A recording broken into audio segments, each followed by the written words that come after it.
That's the first one. Hi. Done that. Hi.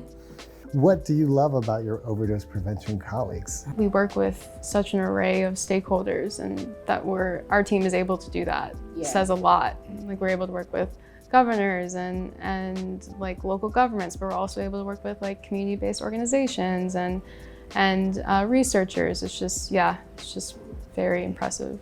What's a project another OPP state team launched that you think is really cool? I really like North Carolina's matching fund program for counties. I thought that was like really smart, innovative, expands the reach of our funds. I think the dispensing units project that Deanna helped to launch in New Haven. Drug checking work really spans across all of our states. North Carolina has so much going on in the drug checking realm, and it's really nice to be able to see other projects getting set up and being able to work with them and hear about their progress. All right, if you had to describe harm reduction to an alien who just landed on Earth, how would you do it? I feel like in a funny way it would be pretty easy to explain, because if you have someone who's coming in and knows nothing about the system and you just tell them, look, there are systems around that for 100 years have been creating harm, and we just want to get rid of those systems that have done nothing but damage and kill and oppress people for 100 years, and we want to get rid of them.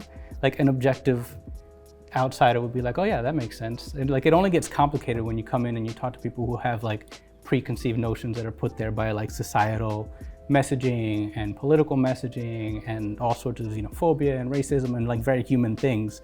If anything, it would be like more nonsensical to explain the actual punitive system that we have today. All right. Name 2 things one of your colleagues has accomplished at Vital Strategies related to harm reduction that you really appreciate. Well, I mean, I don't know, I can just look around this table. I could start with the Newark Community Street Team, think about harm reduction as like structural harm reduction and getting criminalization out of the overdose story. So Newark Community Street Team doing the community response to overdose work in Newark and ensuring that there's like a community response as well as a medical response to overdose, and then it's rooted in community. I really love that. I'll shout out our legal team. I love the sustained change that legal and policy can create, and I think our legal team has been really dynamic and forceful. Yeah, I mean, there's so much of the harm reduction work that my colleagues have done that inspires me and I love. Also, I mean, Allison, all the work you've done in Kentucky, and I love that we can fund a whole range of folks from working in state government to local grassroots groups. Also, the work with the social media influencers, I really like that.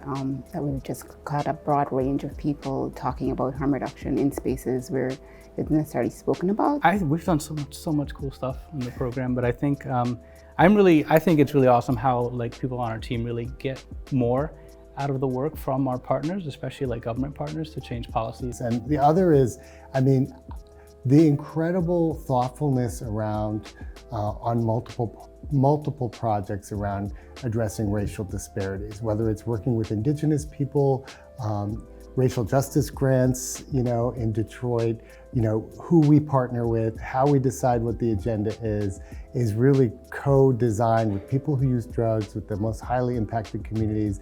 And that's an extra layer of difficult work, but it also means that the impact of our work matches the disproportionate impact of the opioid crisis. Ooh, the overdose crisis has been getting worse year after year. How do you keep your spirits up, Donette? How do I keep my spirits up? I think because I know our North Star is something that's accomplishable, like we can do it. The work that we're doing, we're laying really good policy frameworks that will bear fruit at some point. Thank you. This was fun. not what I was expecting. I think my favorite part of the experience is what's not on the table right now, which is no laptops, right? Exactly. No computers, no emails.